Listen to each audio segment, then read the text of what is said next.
نبینا علیہ الصلاۃ والسلام کو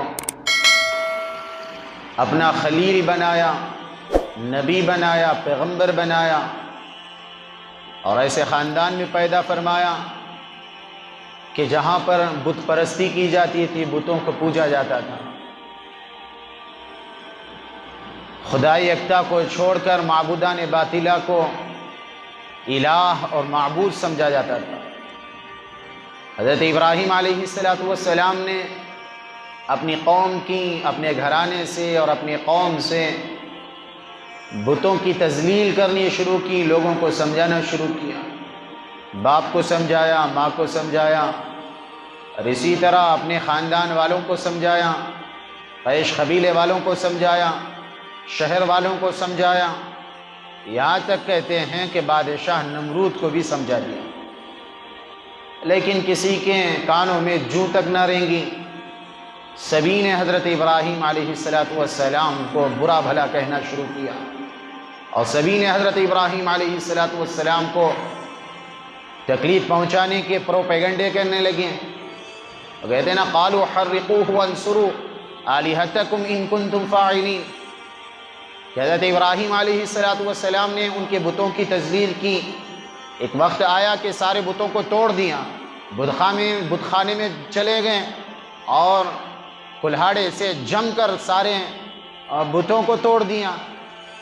تو انہوں نے حضرت ابراہیم علیہ السلام کے اوپر وہم و گمان کیا، بالکل مکمل یقین کے ساتھ یہ سمجھ لیا کہ یہ کرتوت، یہ درگت حضرت ابراہیم نے ہمارے بتوں کے ساتھ کی ہیں۔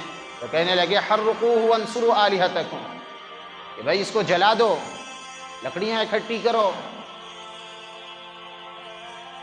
بڑے سے میدان میں پھر اس کے بعد منتیں مرادیں مانگنی شروع کر دی عورتوں نے کہ اچھی ہوں گی تو ابراہیم کے جلانے کے لیے جنگل سے لکڑیاں کاٹ کے جمع کروں گی، اتنے من لکڑیاں۔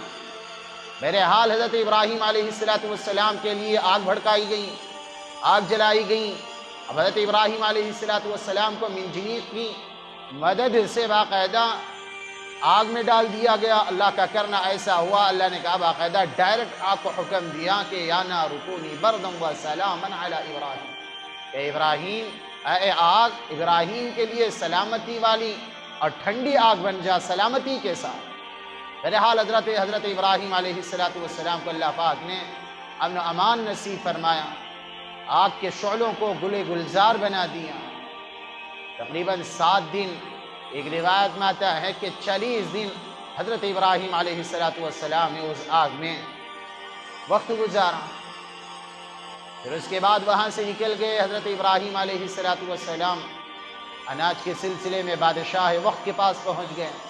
انہوں نے دیکھ کر مناظرہ شروع کر دیا، الم تر الی الذی حج ابراہیم فی ربہ ان آتاہ اللہ الملک اذ قال ابراہیم ربی الذی یحیی ویمیت قال انا احیی وامیت قال ابراہیم فإن اللہ یأتی بالشمس من المشرق فأت بها من المغرب فبہت الذی کفر واللہ لا یہدی القوم الظالمین۔ تو اس نے باقاعدہ مناظرے شروع کر دے کہ بھائی تیرا رب کون ہے؟ حضرت ابراہیم نے کہا کہ میرا رب وہ ہے جو زندہ بھی کرتا ہے اور مارتا بھی ہے۔ حضرت ابراہیم کا کہنا تھا، اس نے کہا کہ میں بھی زندہ کرتا ہوں، میں بھی مار دیتا ہوں۔ 2 قیدیوں کو بلایا کہ جن کے اوپر قتل واجب تھا، ان کو بلا دیا، ایک کو چھوڑ دیا، ایک کی گردن مار دیا۔ کہنے لگا کہ دیکھو میں نے ایک کی زندگی بخش دی اور ایک کو میں نے مروا دیا، میرے ہاتھ میں ہے زندگی اور موت۔ تو حضرت ابراہیم علیہ السلام سمجھنے لگے کہ بیوقوف ہے، دنیا کا بادشاہ رب العالمین کا مقابلہ کرے، یہ نہیں ہو سکتا۔ رب العالمین موڑ سے موڑ پیدا کرتا ہے، ماں کے پیٹ سے 3 اندھیروں سے اللہ پاک ایک نطفے کے اوپر اپنی کرشمائی طاقت آزماتے ہیں، اپنی قدرت کا مظاہرہ فرماتے ہیں، اس ڈاٹ قطرے کی پرورش فرماتے ہیں، پھر اس کے اوپر خون کے 40 ایام کے اوپر اس کی تبدیلی ہوتی ہے، نشو نما ہوتی ہے، خون کا قطرہ بنایا، خون کا لوتھڑا بنایا، اس لوتھڑے کے اندر سے ہڈیاں نکالی، اعضاء نکالیں، اعضاء و جوارح نکالے، آنکھ، کان، ناک، اعضاء، غرض مکمل انسانی بچہ بنا کے 9 مہینے کے بعد اللہ پاک اس کے مقدر میں جب آنا ہوتا ہے دنیا میں لاٹ دیتے ہیں کہ وہ نمرود نہ سمجھا کہ اس طرح بنا کے دکھائے۔ نمرود نے باقاعدہ 2 قیدیوں کو بلایا، ایک کو مروا دیا، ایک کو چھوڑ دیا، اور سمجھنے لگا کہ میں بھی زندگی کا مالک ہوں۔ زندگی کا مالک اللہ ہیں، موت و حیات کا مالک اللہ ہیں۔ الذی خلق الموت والحیات لیبلوکم ایکم احسن عملا، موت و حیات کا مالک اللہ پاک ہیں۔ پھر اس کے بعد حضرت ابراہیم نے کہا کہ یہ لوگوں کو بیوقوف بنا رہا ہے۔ حضرت ابراہیم کہنے لگے کہ تو اتنا بڑا معبود ہے؟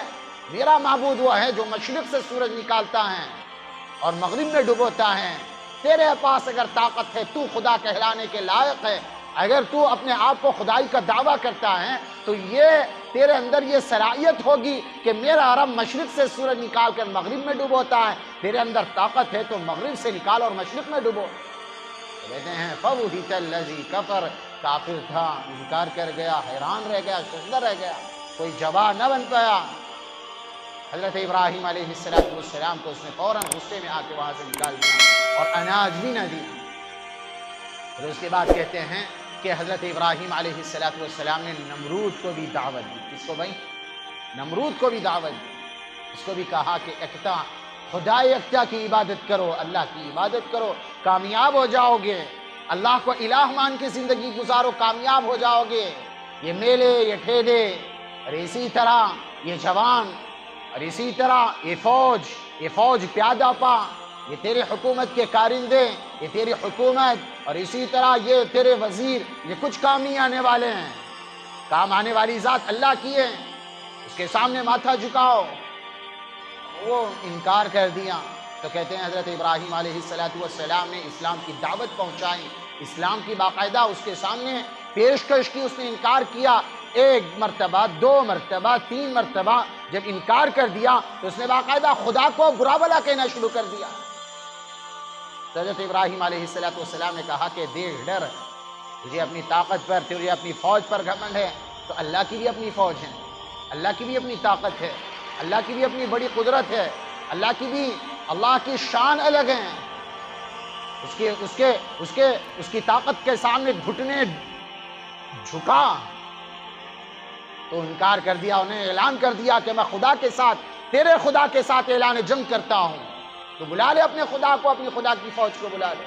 تو حضرت ابراہیم علیہ السلام کا یہ کہنا اور نمرود کا یہ جواب دینا فوراً اللہ کو ناپسند آیا۔ اللہ نے حضرت جبرائیل علیہ السلام کو حضرت ابراہیم علیہ السلام کے پاس بھیجا کہ ہم وقت دیتے ہیں کہ یہ سدھر جائے، 3 دن کا وقت دیتے ہیں، 3 دن کا وقت دیتے ہیں۔ ایک تو یہ روایت ہے، اور ایک روایت ہے کہ فوراً حضرت جبرائیل امین آئے اور کہنے لگے کہ اللہ اپنی فوج بھیجنا چاہتے ہیں، اس سے مشہور، اس کو کہو کہ اپنی فوج آ رہی ہے اللہ کی۔